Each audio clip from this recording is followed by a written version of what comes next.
What's up everybody on YouTube? AJ Russ back to discuss another video, and today we're going to be talking about NFL Week 3. This week was definitely an interesting one to say the least. A lot of surprising games, which we will talk about in a second. But before I get into every single game across the league, make sure you hit that like button. Make sure you subscribe and turn on post notifications. I post videos about sports, lifestyle, and pop culture. So with that being said, let's go on and get into the video. So of course we're going to start in chronological order with the Thursday night football game between the New York Giants and the San Francisco 49ers. Going into this matchup, I really didn't expect too much from the Giants in terms of putting up much of a fight. The San Francisco 49ers would go on to win the game 30-12. I mean, the Giants, they're really outclassed going into this matchup. Like I said, the 49ers, I believe they're the best team in the NFC for sure, showing that on both sides with Brock Purdy playing competent and poised football. Everyone's waiting for him to mess up, but he's showing that he's a good quarterback. I mean, we have to talk about that. He's very solid. Top 12 to 15, I would say for sure. And then, of course, that defense is great. Fred Warner and, of course, Nick Bosa being one of the best defensive players in the game. Kyle Shanahan, the great offensive mind that he is. The 49ers are for sure here. And teams in the NFC like the Eagles and the Dallas Cowboys and more teams like that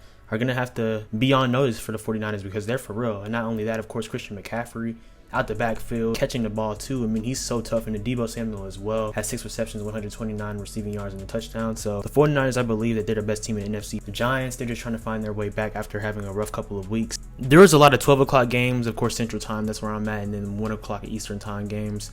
But I want to talk about the best team in the AFC, in my opinion. I just talk about the best team in the NFC, the San Francisco 49ers. And we're talking about the Miami Dolphins right now, how they absolutely murdered and hung 70 points on the Denver Broncos, winning 20-70.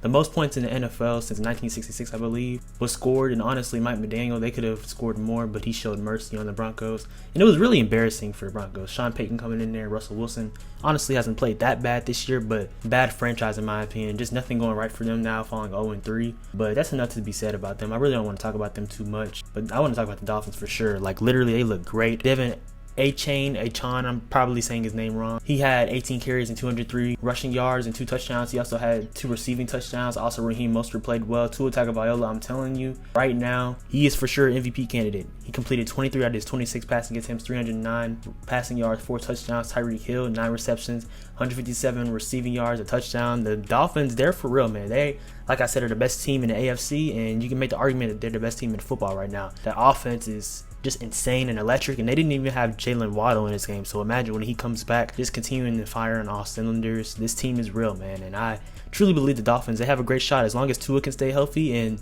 they continue to put up great games. They could be in the Super Bowl, but of course it's only week 3, like I say, and continue to always say you can't judge seasons and how teams are going to play until like around week 5, 6, 7. Around that area, you get a good feeling of where people are. But the Dolphins, they're for sure on their way. Going into the next game, the Detroit Lions beat the Atlanta Falcons 20-6. Really expected the Lions to win this matchup. The Falcons have been playing pretty solid football, but took a step back in this matchup. And the Lions, they bounced back after losing in the previous week against the Seattle Seahawks in their home opener. Jared Goff played solid, completed 22 out of his 33 passing attempts, 243 passing yards. Ross St. Brown had 102 receiving yards. So I think the Lions, they're for sure going to be a team in the NFC. Top 5 team in the NFC, and they could win their division. But talking about the other team in their division, the Green Bay Packers, they're still gonna have something to say, and they had an impressive win coming back from a 17-0 deficit against the New Orleans Saints and winning the game 18-17. And of course Derek Carr was injured in that game, and it does look like he's going to be okay, thankfully. But I'm liking how Jordan Love is playing. He did throw an interception in this game, but he rallied the Green Bay Packers back in the 4th quarter, and he really played well. It's something about Green Bay drafting these quarterbacks while they have their current quarterback, of course, with Brett Favre, and then they drafted Aaron Rodgers, and then Aaron Rodgers going into Jordan Love. I mean, they have a good plan when they're planning their future, and Jordan Love has proven to play great, and I'm really happy for him, honestly. He also had a rushing touchdown as well. Romeo Doubs is continuing to play well, and Christian Watson still hasn't played with Jordan Love. That's going to be a scary sight when they're together too. So Green Bay is going to be for sure in the mix in the NFC as well in terms of contending for their division. There's another interesting matchup between the Los Angeles Chargers and the Minnesota Vikings. And honestly, the Minnesota Vikings, they could have won this game, but at the end, the execution at the end of the game, Kevin O'Connell and time clock management with Kirk Cousins, they didn't plan anything out at the end. They let time fall off on that last possession, and then Kirk ended up throwing a tip interception. I hate that falls on the quarterback, but at the end of the day, it was an interception, and the Chargers won that game 28-24. Justin Herbert, he threw a lot, but he completed 40 out of his 47 passing attempts, had 405 passing yards and 3 touchdowns. Great for me, for my fantasy league, but that's crazy. That's really relying on it. We saw with Kellen Moore being the offensive coordinator now there. He did a lot of that passing, and Dallas too, and it just depends on situations. They're going to put up numbers for sure, but with the Chargers, sometimes it's like empty stats and empty calories. So we'll see what goes there. Austin Eckler also didn't play in that game as well. He's missed the past 2 games, so you have to give the Chargers the benefit of the doubt, being so pass reliant against the Vikings. Kirk Cousins has really been having a lot of success in terms of his efficiency and passing. I mean, he had 367 passing yards, but it's not resulting into wins. And that's the thing about the Vikings. Of course, they didn't guarantee his contract, so he's going to be a free agent in 2024. And you have Justin Jefferson, one of, if not the best receiver in the game. Had 7 receptions, 149 receiving yards and a touchdown. He played really good, but also Keenan Allen on the other end. Man, he had a monster game. He had 215 receiving yards. I mean, the Vikings secondary just couldn't stop him. So, wild to see what the Vikings do. 0-3 now. If they go 0-4, I mean, do you consider trading Kirk Cousins? A lot of people want to talk about him potentially being a solid veteran for the Jets to have, because Zach Wilson is just playing god awful. But only time will tell with that. With the Chargers, they need to get their wins up for sure, being in the same division with the Kansas City Chiefs. Let's fly through a few more games. So we had a surprising upset between the Houston Texans and the Jacksonville Jaguars. The Texans won 37-17. CJ Stroud, like I said in my last video, and like I said before, I think he could really be a candidate, an elite candidate for Offensive Rookie of the Year. Of course, you have Bijan Robinson, who's going to have a lot to say about that, but CJ Stroud still hasn't thrown an interception yet. Completed 20 out of his 30 passing attempts in this game, 280 passing yards and 2 touchdowns. Looked really freaking good. Tank Dell from the University of Houston, the school I go to, had 5 receptions, 145 receiving yards and a touchdown. The Texans, they have a bright future, and that's a little good tandem right there between Stroud and Tank Dell. Defense looking really good as well, playing under D'Amico Ryans. You can tell the players really play for him, and he looks like a fun coach to play for sure. So really love how the culture is changing in Houston, even though they're not my favorite team, but being from here is still cool to see for sure. And on the other end, with Trevor Lawrence and the Jacksonville Jaguars, they just really struggled throughout the game. I'm really frustrated because Trevor Lawrence in my other fantasy league, he's my quarterback, and he put up some stats, but I mean, it's really not enough. I mean, and with the Jaguars, we saw last year they turned things around late in the season, being able to make the playoffs and things of that nature, but they need to stop starting off slow. That's never ideal, and really this is a game that it's probably going to be a game they look back later in the season and be like, man, how did we lose to them? Of course, they're also a divisional opponent, so they have the opportunity to get their get back later in the season. Yeah, the Jaguars, it's a tough loss for them and a really good win for the Houston Texans and D'Amico Ryans. There was actually another upset that took place between the Arizona Cardinals and the Dallas Cowboys. The Cardinals won 28-16. The Cardinals absolutely bullied the Dallas Cowboys, and the Cowboys defense, who's been looking dominant so far this season with matchups between the Jets and the Giants, they really looked soft in this matchup. They couldn't stop the run at all. They were having their way. James Conner went crazy on them. Joshua Dobbs, he had his way with them as well. He rushed well. He also had 189 passing yards and a touchdown. It's really a bad sign, I would say, but also a bad game for the Cowboys. And I do believe that they'll bounce back in the weeks to come forward. But in week 5, they do play against the San Francisco 49ers. So that's going to be a huge measuring game to see where they're really at, if they're really like that and improved, or if they're the same Cowboys. Dak Prescott, a lot of people were saying that he had a mid game. I would say he did have a mid game, but he didn't play bad. Of course, that interception at the end was really dumb. Threw it into triple coverage. That was pretty bad, but I wouldn't say he played bad. It was definitely a lack of execution on the Cowboys standpoint to be able to score in the red zone. We've seen that problem in this game and the game against the Jets, how they were just settling for field goals. If they continue to do that, they're not really going to go far. They're going to lose in the first round again for sure, but only time will tell with that. Tony Pollard, he had a good game, rushed for 122 yards, really good back. Michael Gallup had a really good game, 92 receiving yards, but besides them, CeeDee Lamb really couldn't get going. Brandon Cooks didn't play in the game against the Jets, but he couldn't get going in this game against the Cardinals. So the Cowboys, they better get stuff right if they want to potentially be the first seed in the NFC, or be for real and beat the Niners or beat the Eagles. But it's really one thing with the Cowboys. We're going to measure them in the playoffs.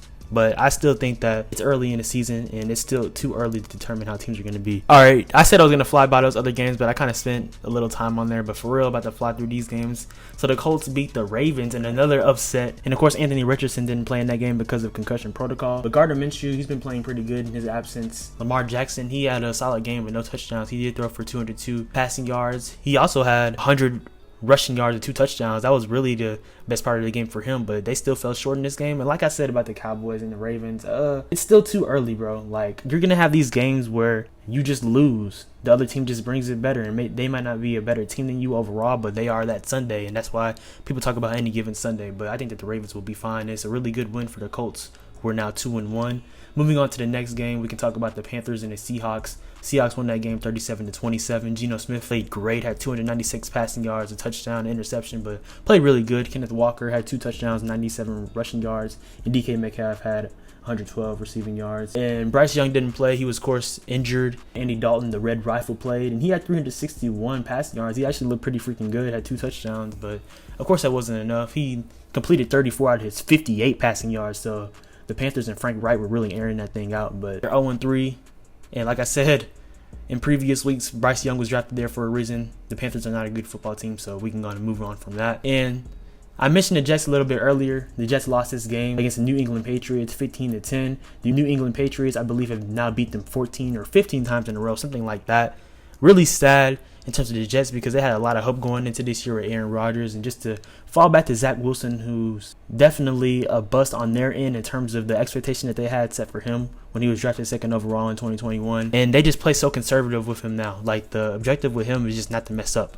Like, you never want to play football like that. You want to make plays. You want to put your team in the best situation possible to win the game, but you can't with Zach Wilson because he's so limited. That's the tough thing about that. And I hate to see talent like Garrett Wilson and Sauce Gardner not reach their full potential because of things like that, but it is what it is. The Patriots, they had a pretty good game after being 0-2, getting their first win of the season. Yeah, the Jets, man, it's just a really tough situation for them. 2 blowouts that took place between the Bills and the Commanders. The Bills absolutely tapped the Washington Commanders 37-3. Not really surprising there. The Commanders have been playing good, but they beat the Broncos and the Cardinals, so no one was really expecting them to do much.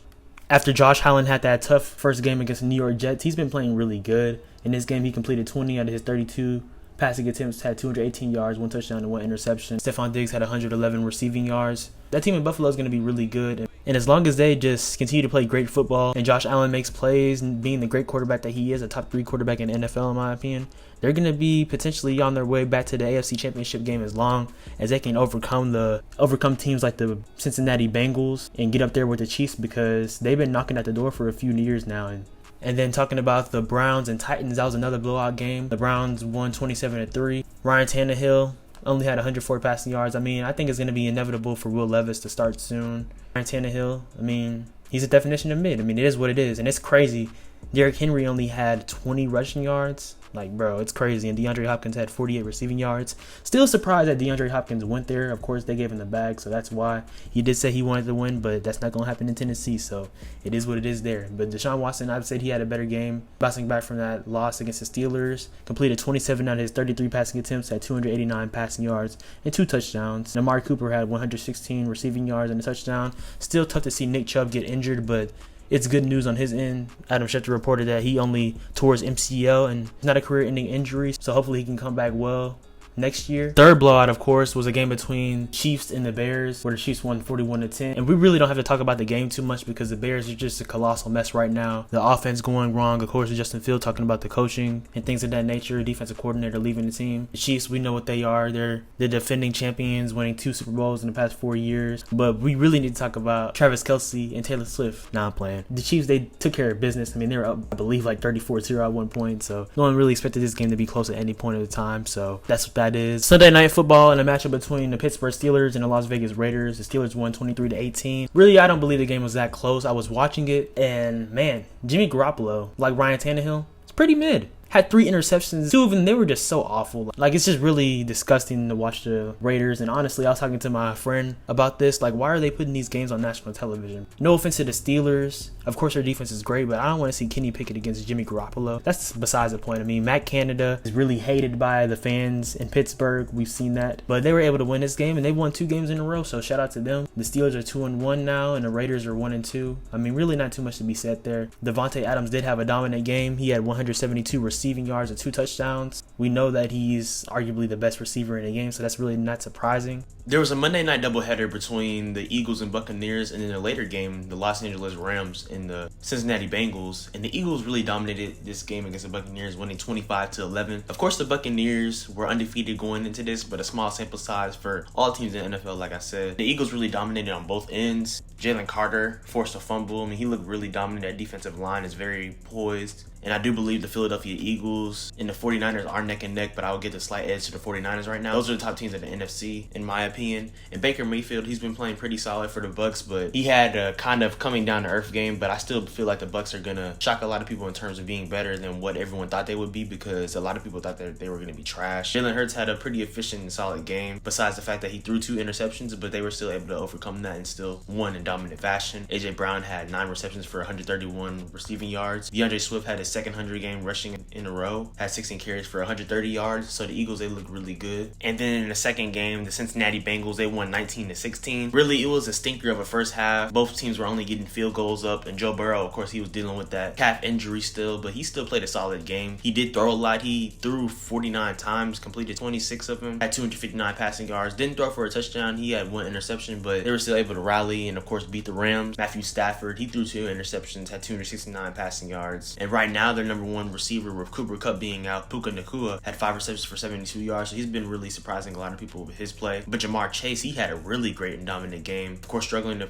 first few games, not getting the ball. And the Bengals, of course, were struggling as a team, but he really had a dominant game. Had 12 receptions for 141 receiving yards. And the Bengals avoided going 0-3, so that's really good for them. But yeah, guys, if I have to take away anything from this week, for sure, I think that's the Miami Dolphins. They're the best team in the league right now. If you want to rank like top 2 teams in each conference, I would for sure say in the AFC, the Dolphins and the Chiefs. But of course, we know what the Chiefs are capable of. It's about longevity, and like I do say, and I will continue to say, the biggest rule, you can't judge teams until week 5, 6, 7, 8, around that area. But right now, if I have to rank a team number 1, it's for sure the Dolphins. And then in the NFC, the top 2 teams, like I said, the 49ers and the Eagles, have to rank 1. I would say the 49ers right now are top, but those 2 are for sure neck and neck. They're very interchangeable. But I mean, you put 70 points on the team, and I know that it's the Broncos, but I mean, they're still an NFL team respectively, and they just dominated. So for sure, I believe that those are the best teams in the league right now. That's some of the biggest takeaways that we learned from this week. If you want to talk about teams losing that were upset, like the Jaguars, like the Cowboys, the Ravens, I mean, there's going to be games like that where teams shouldn't lose, but hey, it's a long season. But yeah, guys, that's the video. Let me know what you think about the season so far in the comments down below. Make sure you follow me on Instagram at SwaggyRuss and TikTok at SwaggyRuss02 for cooking videos, shorts, content, and things of that nature. Make sure to like, comment, subscribe, and turn on post notifications. More videos are on the way for sure. Stay tuned. Thank God the writer's strike just ended, so there will be more pop culture videos and more news to come out for sure. Definitely happy about that, and then hopefully the actor strike can end soon, and then the NBA season is almost here, so stay tuned for NBA videos and of course NFL videos, sports, lifestyle, and pop culture. But yeah, guys, y'all have a good one. Hope y'all are being blessed. Stay prayed up and know that y'all can do anything.